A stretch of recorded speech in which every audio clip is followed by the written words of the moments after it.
Alors aujourd'hui, je vais vous parler donc des câbles Ethernet, l'importance du choix du câble par rapport au débit de votre connexion Internet. Alors il y a différents types de câbles Ethernet. Donc il y a la catégorie 5, 5E, catégorie 6, catégorie 6A et catégorie 7 et ainsi que la catégorie 8. Donc tous ces câbles Ethernet se ressemblent physiquement et donc je vais vous parler de tout ça tout de suite. Alors bienvenue sur MTech Vision. N'hésitez pas à vous abonner, à partager la vidéo. Merci beaucoup.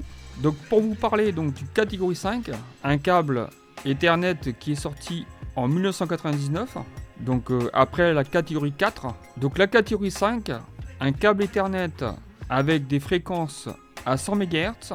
Alors la vitesse de ce câble est de 10 mégabits à 100 mégabits par seconde. Ce câble là, je pense qu'il n'est pas nécessaire de l'acheter.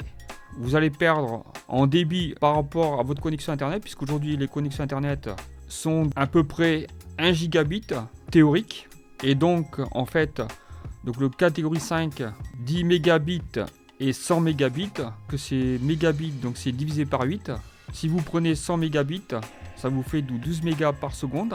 Et donc 10 mégabits, ça vous fait 1,2 mégaoctets par seconde.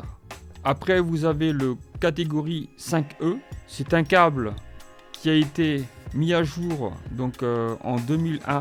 Donc un câble plus performant avec toujours la même fréquence, donc 100 MHz. Mais par contre, vous avez des débits de 1 gigabit à 2,5 gigabits par seconde. Donc en fait, vous avez quand même une vitesse beaucoup plus rapide que la version catégorie 5. Donc la fréquence reste toujours du 100 MHz. Et donc ce câble-là est utilisé assez fréquemment, soit dans les entreprises ou à la maison. Ensuite, vous avez le catégorie 6. Donc ce câble-là a des vitesses de 5 gigabits à 10 gigabits. Un câble avec des vitesses beaucoup plus conséquentes. Et donc une fréquence de 250 MHz. Donc la fréquence en fait, ça détermine la capacité de données transmises par le câble. Si je peux faire un parallèle par exemple avec une autoroute, si vous prenez un câble à 100 MHz, vous allez avoir 2 voies. Et un câble à 250 MHz, vous allez avoir 4 voies. Ce qui fait que l'autoroute à 2 voies, vous allez avoir beaucoup moins de voitures possibles. Que sur l'autoroute à 4 voies, vous allez avoir une quantité de voitures beaucoup plus conséquente. Donc je pense que ce câble-là est plutôt à privilégier. C'est un câble plus intéressant et donc vous permettra de profiter du débit de votre connexion Internet. Ensuite, vous avez la catégorie 7 et la catégorie 8. Donc la catégorie 7, c'est encore un câble encore plus intéressant. Il a une vitesse de 40 gigabits à 100 gigabits. Donc vous voyez que la vitesse est beaucoup plus importante que le catégorie 6. Effectivement, aujourd'hui, les connexions Internet pour les particuliers ont des vitesses inférieures à 1 gigabit. Donc la fréquence de ce câble est de 1 GHz par rapport au catégorie 6 qui était à 250 MHz. Donc vous voyez que la capacité de données du câble est beaucoup plus importante puisque vous avez 1 GHz et donc le catégorie 6 vous avez 250 MHz, ce qui augmente la capacité de données transmises par le câble. Et ensuite vous avez donc le catégorie 8. Donc le catégorie 8 vous avez une vitesse de 40 gigabits à 100 gigabits. Donc la fréquence maximale est de 1 GHz.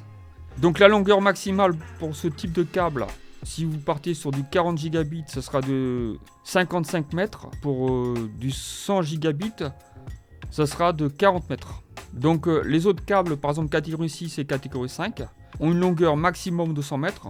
Au-delà des 100 mètres, vous allez perdre en débit. Et donc, pour revenir à ce câble catégorie 8, donc là c'est un câble très intéressant.